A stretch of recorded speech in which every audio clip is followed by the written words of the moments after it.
you hear the word quality over and over and over again in the history of quality, in talking about quality, and there's a lot of terms that include the word quality. So things like quality control, quality assurance, quality management.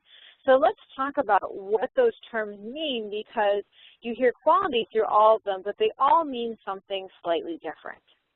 So on the next slide, you'll see the actual definition of quality, and that is the performance of a product and service based on cost and expectations.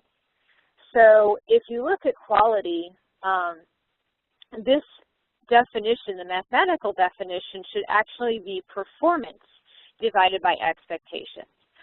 So if you have a product, let's say, that you come in with very low expectations to how well this product is going to perform. Maybe you pick up a new brand of yogurt, and you say, well, I'll give it a try, but I don't know how good it's going to be. And then you taste this yogurt, and it tastes fantastic. So because your expectations were kind of low to start with, and because it performed very high, you're going to say, wow, that was a really great yogurt. That was really high quality. On the other hand, let's say you're buying a brand of yogurt that you've bought many times, and you love this yogurt, it's your favorite yogurt, and you have very high expectations for how good it tastes. And then you open it up and it's rancid. Well, that obviously didn't perform very well. So you're going to say, oh, this was a really low quality yogurt this time around. I don't know what happened. And that brings me to the next slide, which are the dimensions of quality. So if we talk about the 9 dimensions of quality we see here in terms of the product shown, peanut butter. Performance is the primary product characteristic. So that's actually talking about the peanut butter itself. How does it taste? What's the texture like? Does it smell good? Does it spread on the bread the way you want it to? So that's what that is talking about there. Features is the secondary characteristic of your product. So maybe that's the jar. How easy is it to open and close that jar? Does the jar do its job of keeping the peanut butter fresh? How is that control seal over the top? Is it easy to peel off, or does it tend to delaminate when you're peeling it off? Conformance is meeting specifications or some kind of industry standard. So meeting CFR standards, for example, of peanut butter. If you open up a peanut butter jar, and you get almond butter, that is obviously not conforming to the standards that you expect for peanut butter. Reliability talks about the time to fail. Or for peanut butter, for food products, the time for it to go bad.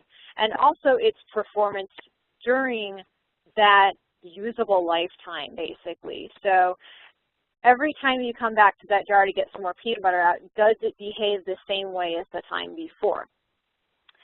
Durability also talks about useful life.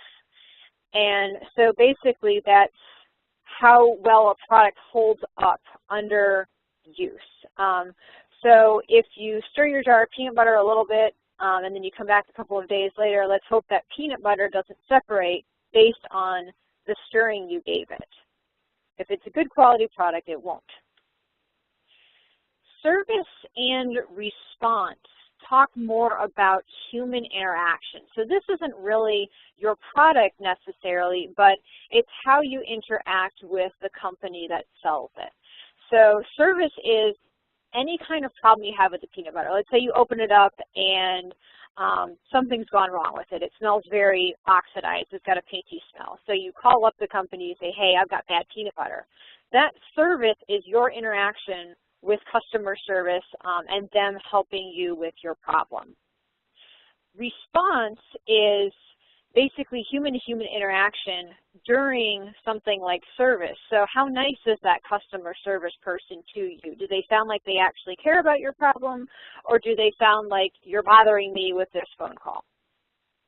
Aesthetics is sensory characteristics, not necessarily of how the food tastes, but how does it appear to you? Is it a very appealing looking product? Do you want to buy this product when you look at the label and how it's presented to you? And then finally, reputation is the past performance of this particular product. And that's referring to actually other jars of, in this case, peanut butter that you've bought before. So I grew up eating Jif. I have a certain notion of what Jif is supposed to be like in my head, and I see them as a certain level of quality. So that's the reputation that Jif has built up in my mind. It has nothing to do with the current product that you're looking at. It has to do with your past experience with the product over time. On the next slide, now we're moving into different quality terms. So let's talk about what quality control is. It's a system of identifying and correcting quality defects in your product or service after they happen. So the defects are already there when you're doing quality control. And that means this is a corrective approach, and it involves inspections, testing your product, making sure that your cans seal properly, for example, making sure that your cookies taste the way you expect them to taste. On the next slide, quality assurance is looking at the activities in your quality system that ensure quality. So this is looking at your process. And so this, instead of waiting until defects show up, it's a preventative approach. So this involves things like process validation, process verification that it's producing what you want it to, monitoring the process over time to make sure that it is consistently putting out the quality of product that you expect. So this is preventing failure before it occurs, basically.